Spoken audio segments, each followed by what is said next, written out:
मुमलिकत को ताहियात फौजदारी कार्रवाई से इस्तिस्ना जिस तरह दिया गया है, सो क्या उनके खिलाफ ऐसी क्या कार्रवाई हो सकती है मुस्तकबिल में जिसके हवाले से आप लोग पेशगी इकदाम कर रहे हैं? की तो सारी उम्र उनके खिलाफ कार्रवाइयाँ हुई हैं। हम्म।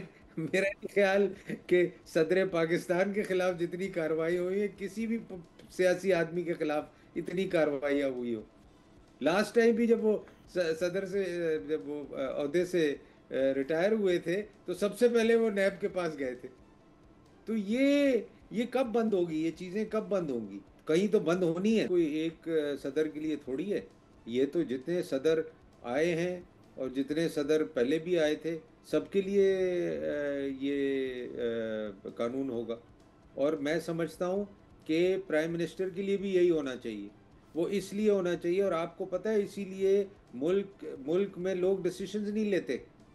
आपके मिनिस्टर्स डिसीजन नहीं लेते, आपके सेक्रेटरीज डिसीजन नहीं लेते, आपके प्राइम मिनिस्टर डिसीजन नहीं लेते। उनको यही फिक्र होती है कि हम कोई डिसीजन लेंगे तो कल फिर हमें, जब हम यहाँ से फारिग होंगे तो हमें कोर्ट के कटहरे में खड़ा कर देंगे। तो इस तरीके से कैसे चीज़ें चलेंगी, आप मुझे बताएं। सब्सक्राइब करें और बेल दबाएं ताकि कोई खबर रह न जाए।